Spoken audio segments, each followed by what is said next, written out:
दोस्तों नमस्कार, स्वागत है आप लोग का आपके अपने चैनल पीसी क्लासेस में।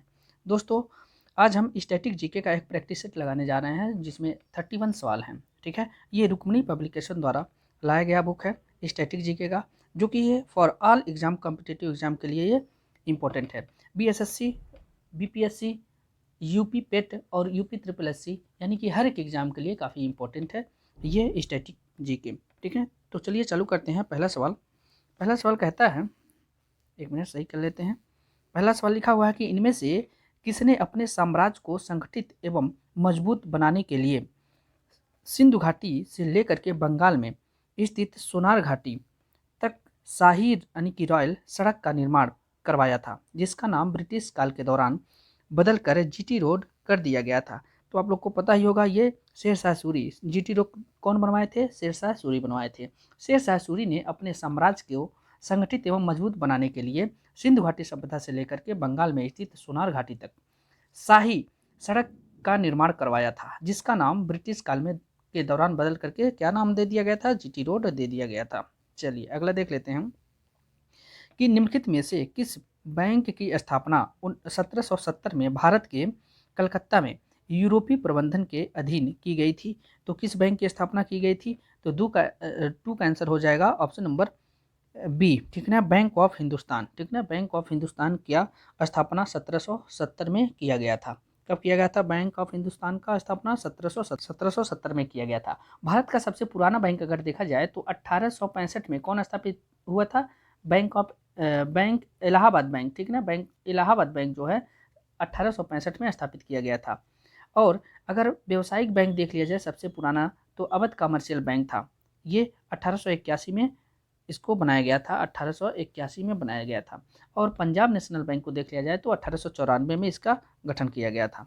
अगला कह रहा कि भारत के उस स्थान का नाम बताइए जहां शून्य मील का पत्थर यानी कि 0 माइल स्टोन देखा जा सकता है, जिसमें बलुआ पत्थर से बने 4 घोड़ों युक्त एक स्तंभ की आकृति बनी हुई है। तो तीसरे का आंसर हो जाएगा ऑप्शन नंबर डी। कौन हो जाएगा? ऑप्शन नंबर डी, नागपुर में। शून्य माइल यानी कि 0 माइल स्टोन किसको कहा जाता है? तो इसको नागपुर को कहा जाता है। तो चलिए अगला देखते हैं कि प्रोग्रामिंग भाषा C++, स्टैटिक जीके में सारे सब्जेक्ट होंगे। ठीक है, कह रहा है कि प्रोग्रामिंग भाषा C++ का विकास AT&T वेल लेबोरेटरीज में जर्ने स्टार्टरूट द्वारा डैश के दशक में किया गया था। तो C++ का आविष्कार कब किया गया था? तो चौथे का आंसर हो जाएगा आपका ऑप्शन नंबर ए। ये 1980 में किया गया था। C++ का आविष्कार कब किया गया था? 1980 में किया गया था। तो जावा का आविष्कार कब किया गया था? जावा का 1995 में किया गया था। ओके, और बेसिक एक लोकप्रिय सरल प्रोग्राम है जिसका विकास 1964 में प्रोफेसर जॉन केमेनी द्वारा थॉमस कार्टूज ने किया था। चलिए अगला देख लेते हैं, ये हो जाएगा पांचवा नंबर सवाल कि भारत ने पोखरण में अपना दूसरा परमाणु परीक्षण कब किया था? तो भारत ने पोखरण में अपना दूसरा परमाणु परीक्षण कब किया था? तो इसका आंसर हो जाएगा ऑप्शन नंबर ए। 1998 में पोखरण में अपना दूसरा परीक्षण किया था। वर्ष 1998 में ईंधन के रूप में परिशोधित यूरेनियम से, ठीक ना, यूरेनियम से लेकर के ट्रिटियम ड्यूटेरियम का उपयोग किया गया था। शक्ति 98 के अंतर्गत परमाणु परीक्षण किया गया था। इसका नाम क्या था? इसका नाम था शक्ति, जो 1998 में पोखरण में दूसरा परीक्षण किया गया था।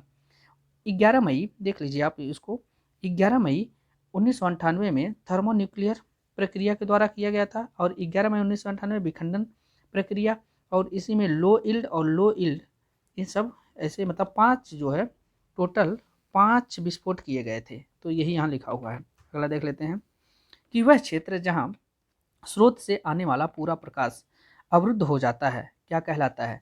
तो इसका ऑप्शन नंबर बी अम्ब्रा कहलाता है। ठीक ना, जिसको हम प्रछाया कहते हैं, अम्ब्रा कहलाता है। कह रहा है कि वह क्षेत्र जहाँ से आने वाला प्रकाश अवरुद्ध हो जाता है वो प्रछाया यानी कि अम्ब्रा कहलाता है। उपछाया वह क्षेत्र होता है जिसमें प्रकाश स्रोत का केवल एक ही भाग अवरुद्ध होता है, उसको उपछाया कहते हैं। एटुम्ब्रा किसको कहते हैं? एटुम्ब्रा छाया का हल्का क्षेत्र होता है जो प्रछाया से परे दिखाई देता है। चलिए अगला देख लेते हैं। 7वां नंबर सवाल है कि भारत का स्टैच्यू ऑफ यूनिटी किस राज्य में स्थित है? तो ये गुजरात राज्य में स्थित है। ये साधु बेट द्वीप यानी कि एक है साधु बेट द्वीप पे स्थित है। क्या? Unity of statue of unity, ये सरदार वल्लभ भाई जी का सरदार वल्लभ भाई का स्टैच्यू है। ओके, चलिए अगला देख लेते हैं। अगला है थियोफ्रेटस को निम्न में से किसका जनक कहा जाता है? तो थियोफ्रेटस को निम्न में से वनस्पति विज्ञान का जनक कहा जाता है। क्या? वनस्पति विज्ञान का जनक कहा जाता है। अनुवांशिकी कौन दिए थे? तो ये आपके हो जाएंगे मेंडल। वर्गिकी के जनक कौन है? Carolus Linnaeus. पादप क्रिया विज्ञान के स्टीफन हेल्स। भारतीय वनस्पति विज्ञान विलियम रॉक्सवर्ड। और आधुनिक भ्रूण विज्ञान क्या है? वान वियर। चलिए अगला है कि 6 सर्वाधिक जनसंख्या वाले देश किस महाद्वीप में स्थित हैं? तो ये आपके हो जाएंगे एशिया महाद्वीप में स्थित हैं। 6 सर्वाधिक जनसंख्या वाले देश कहाँ हैं? एशिया महाद्वीप में स्थित हैं। आगे सबसे ज़्यादा चाइना, दूसरे नंबर पे इंडिया। ठीक है, चलिए चीन, Bharat, USA, Indonesia, Brazil, Pakistan, Bangladesh, रूस, ये सब जनसंख्या के आधार पर देश हैं। कह रहा है कि नीति आयोग का गठन 2015 को भारतीय योजना आयोग को समाप्त करके उनके स्थान पर किया गया था। कब किया गया था? 1 जनवरी 2015। ऑप्शन नंबर से सही हो जाएगा, 1 जनवरी 2015 को किया गया था। ठीक है, ये योजना आयोग का गठन 15 मार्च 1950 को हुआ था। ईस्वी को हटा करके 1 जनवरी 2015 को नीति आयोग का गठन किया गया। भारत रत्न पुरस्कार से सम्मानित सुप्रसिद्ध गायक भूपेन हजारिका किस राज्य से संबंधित थे? तो भूपेन हजारिका ये असम से थे और इन्हीं के नाम पे असम में एक धौला सदिया पुल यानी कि जिसको भूपेन हजारिका पुल भी बनाया गया है। किस नदी पे है? लोहित नदी पे। अगला देख लेते हैं। भारतीय रिजर्व बैंक की स्थापना 1 अप्रैल डैश को किया गया था। भारतीय रिजर्व बैंक की स्थापना 1 अप्रैल 1935 को किया गया था। और इसका राष्ट्रीयकरण कब किया गया था? इसका राष्ट्रीयकरण किया गया था 1949 में। 1949 में किया गया था। चलिए 13 नंबर सवाल है, निम्नलिखित में से कौन सा भारतीय संसद का एक अंग नहीं है? तो भारतीय संसद का जो अंग नहीं है वो राज्य विधानसभाएं भारतीय संसद के अंग नहीं है। राष्ट्रपति हैं, लोकसभा है और राज्यसभा है, ये सब भारतीय संसद के एक अंग हैं। अनुच्छेद 79 में संसद का उल्लेख किया गया है। ठीक है, और अनुच्छेद 80 में राज्यसभा का उल्लेख किया गया है। अनुच्छेद 81 में लोकसभा का उल्लेख किया गया है। चलिए अगला देख लेते हैं कि 1788 में निम्न में से कौन गवर्नर जनरल बना और कलकत्ता में अपने लिए एक विशाल महल गवर्नमेंट हाउस का निर्माण किया था? तो 1788 में कौन गवर्नर जनरल बना था? तो इसका ऑप्शन नंबर डी हो जाएगा, लॉर्ड वेलेस्ली। लॉर्ड वेलेस्ली जो है 1888 में गवर्नर जनरल बना था। लॉर्ड वेलेस्ली 88 नहीं, यहाँ प्रिंट में गलत हो गया है, 1798 होगा। क्या होगा? 1798 होगा। ठीक है ना, तो 1798 में लॉर्ड वेलेस्ली गवर्नर जनरल बना और कलकत्ता में अपने लिए एक विशाल महल गवर्नमेंट हाउस का निर्माण किया था। लॉर्ड वेलेस्ली का कार्यकाल 1798 से लेकर के 1805 तक था। गवर्नमेंट हाउस 1803 ईस्वी में बनकर तैयार हुआ था। फोर्ट विलियम कॉलेज का निर्माण भी लॉर्ड वेलेस्ली के कार्यकाल में 1802 में किया गया था। तो चलिए अगला है 15 नंबर सवाल कि फतेहपुर सीकरी स्थित बुलंद दरवाजा का निर्माण किसके द्वारा कराया गया था? तो फतेहपुर सीकरी स्थित बुलंद दरवाजा का निर्माण अकबर द्वारा कराया गया था। जब गुजरात विजय करके अकबर आ रहा था तभी जो है इसको बनवाया था फतेहपुर सीकरी को। ठीक है ना, कब गुजरात विजय कब किया था? तो ये 1572 ईस्वी में अकबर ने गुजरात पर विजय प्राप्त किया था। ठीक है, एंड अकबर ने गुजरात विजय के उपलक्ष्य में बुलंद दरवाजा का निर्माण करवाया था। चलिए अगला देखते हैं। कह रहा है कि 16 नंबर, निम्नलिखित में से किस शहर को भारत में महलों का शहर द सिटी ऑफ पैलेस के रूप में जाना जाता है? तो हम ये वीडियो पहले ही डाल चुके हैं 10 मिनट के वीडियो में। ठीक है, कि किस शहर को किस नाम से जाना जाता है, आप लोग इसको जा करके देख सकते हैं। तो किस शहर को महलों का शहर के रूप में जाना जाता है भारत में? तो ये हो जाएगा ऑप्शन नंबर ए, कोलकाता को महलों के शहर के रूप में जाना जाता है। ठीक है, झीलों का नगर किसको कहा जाता है? श्रीनगर को कहा जाता है। फलों उद्यानों का स्वर्ग किसको कहा जाता है? सिक्किम को। एंड ईश्वर का निवास स्थान किसको कहा जाता है? तो ये प्रयागराज को। एंड 5 नदियों की भूमि पंजाब को कहा जाता है। बुनकरों का शहर किसको कहा जाता है? तो पानीपत को कहा जाता है। एंड अंतरिक्ष शहर किसको? बेंगलुरु को कहा जाता है। भारत का डेट्रॉयट पीतमपुरा को कहा जाता है, ये एमपी में है। पहाड़ी की मल्लिका किसको कहा जाता है? तो नेतर हाट को कहा जाता है पहाड़ी की मल्लिका। चलिए नेक्स्ट देख लेते हैं 17 नंबर सवाल पे। कह रहा है कि स्वतंत्र भारत के पहले गवर्नर जनरल कौन थे?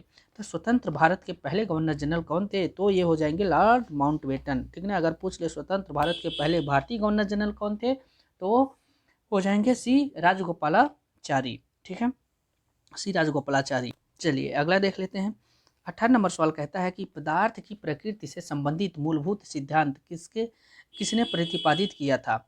तो पदार्थ की प्रकृति से संबंधित मूलभूत सिद्धांत किसने प्रतिपादित किया था? तो इसका ऑप्शन नंबर बी हो जाएगा, जॉल डाल्टन। ठीक है, जॉल डाल्टन।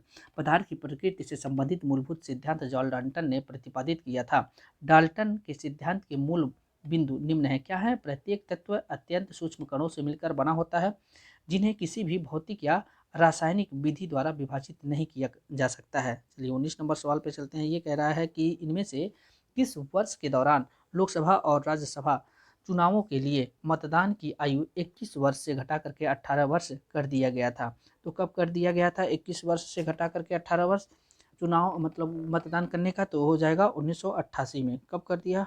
88 में कर दिया गया था और उसको 89 में लागू कर दिया गया था। ठीक है ना, 89 में लागू हो गया था ये, 88 में तो उसका बिल लाया गया था। चलिए अब एक मिनट, उस व्यक्ति का नाम बताइए जिसे 1815 में भारत का पहला सर्वेयर जनरल नियुक्त किया गया था। तो पहला सर्वेयर जनरल कौन थे भारत के? तो कोलिन मैकिंजे। कौन थे सर्वेयर जनरल पहले? कोलिन मैकिंजे थे। कोलिन मैकिंजे 1815 में भारत का पहला सर्वेयर जनरल नियुक्त किया गया था। हाल्ट मैकिंजी को भारत में महलवाड़ी प्रणाली का जनक माना जाता है। महलवाड़ी प्रणाली पंजाब और पश्चिमोत्तर भारत में लागू किया गया था। बर्नियर जो है शाहजहां के शासनकाल में आने वाला फ्रांसीसी यात्री था। ठीक है ना, अबू फजल अकबर के दरबारी और नवरत्न में शामिल थे। अबू फजल ने अकबरनामा पुस्तक की रचना की। अबू फजल का 1602 ईस्वी में वीरदेव सिंह बुंदेला ने हत्या कर दी थी। चलिए अगला देख लेते हैं। विक्रम साराभाई अंतरिक्ष केंद्र कहाँ स्थित है? तो विक्रम साराभाई अंतरिक्ष केंद्र आपके तिरुवनंतपुरम कहाँ केरला में स्थित है? विक्रम साराभाई अंतरिक्ष केंद्र तिरुवनंतपुरम में स्थित है। विक्रम साराभाई भारत में अंतरिक्ष कार्यक्रम के जनक माने जाते हैं। चलिए अगला देख लेते हैं। कह रहा है कि मेगालोपोलिस एक ग्रीक शब्द है जिसका अर्थ है महान शहर। इसे डैश 1967 द्वारा लोकप्रिय बनाया गया था। तो किसके द्वारा इसे लोकप्रिय बनाया गया था? तो ऑप्शन नंबर बी सही हो जाएगा, जी गाटमैन। ठीक है ना, जी गाटमैन के द्वारा इसको लोकप्रिय बनाया गया था। इसको मेगापोलिस।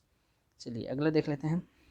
23 नंबर सवाल कहता है कि किसकी अध्यक्षता में भारतीय राष्ट्रीय कांग्रेस ने 31 दिसंबर 1929 को लाहौर अधिवेशन में पूर्ण स्वराज का अपना अंतिम लक्ष्य घोषित किया था? तो यहाँ के अध्यक्ष थे आपके जवाहरलाल नेहरू जी थे। ठीक ना, जवाहरलाल नेहरू जी, ऑप्शन नंबर सी सही हो जाएगा।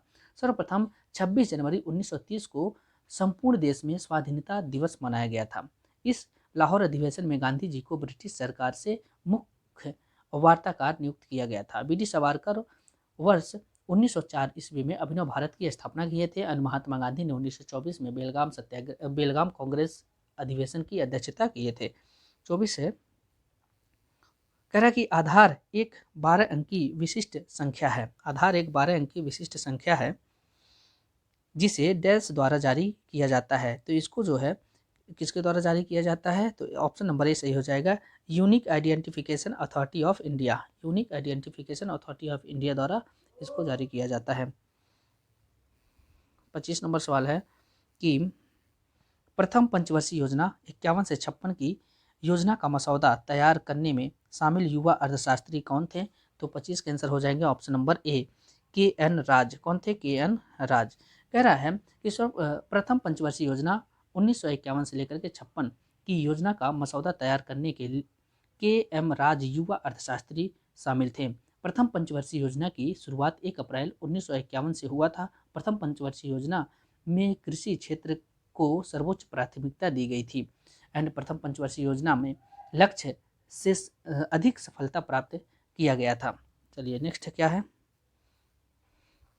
अगला है कि निम्नलिखित में से कौन भारतीय मानक समय को सटीक ढंग से दर्शाता है? तो भारतीय मानक समय को सटीक ढंग से क्या दर्शाता है? तो इसका ऑप्शन नंबर डी हो जाएगा, प्लस 5.5 घंटा। ठीक है ना, प्लस 5.5 घंटा। ये भारतीय मानक समय टोटल जो ग्रीनविच है उससे 5.5 घंटा प्लस में है, यानी आगे है। चलिए अगला, अवध राज्य का किसने ब्रिटिश भारत में विलय कर लिया था? तो अवध राज्य का किसने भारत में विलय कर लिया था? तो option number C, Lord Dalhousie ने अवध को अपने ब्रिटिश राज्य में विलय कर लिया था। अवध राज्य को लॉर्ड डलहौजी ने ब्रिटिश भारत में विलय किया। अवध राज्य को 1856 में कुशासन के आधार पर विलय कर लिया गया था। अगला देख लेते हैं, विश्व स्वास्थ्य संगठन का मुख्यालय इसमें से किस स्थान पर स्थित है? तो विश्व स्वास्थ्य संगठन का मुख्यालय स्थित है आपका ऑप्शन नंबर डी, जिनेवा में। ठीक है, जिनेवा में स्थित है। अगला, और यूनिसेफ का मुख्यालय न्यूयॉर्क में स्थित है। ओके, और यूनेस्को का मुख्यालय ये पेरिस में स्थित है। यूनिसेफ का कहाँ है? न्यूयॉर्क में है, न्यूयॉर्क में यूनिसेफ का है। और यूनेस्को का कहाँ है? पेरिस में है। ओके, अगला है, भारत कितनी बार पुरुषों के आईसीसी क्रिकेट वर्ल्ड कप के एक दिवसीय अंतर्राष्ट्रीय प्रारूप ओडीआई के फाइनल तक पहुंचा है? तो भारत कितनी बार फाइनल तक पहुंचा है? तो ये 3 बार ओडीआई तक पहुंचा हुआ, ओडीआई के फाइनल में पहुंचा हुआ है आईसीसी के।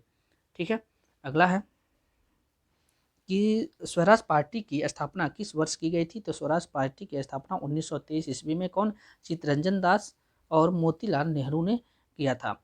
स्वराज पार्टी का स्थापना 1923 ईस्वी में किया गया था। स्वराज पार्टी की स्थापना फरवरी 1923 ईस्वी में सी आर दास और पंडित मोतीलाल नेहरू की अध्यक्षता में इलाहाबाद में किया गया था। स्वराज पार्टी की स्थापना का उद्देश्य 1919 के एक्ट के अधीन चुनाव में भाग लेना था। स्वराज पार्टी चुनाव में भाग लेकर सदन जाकर ब्रिटिश का विरोध करना चाहती थी।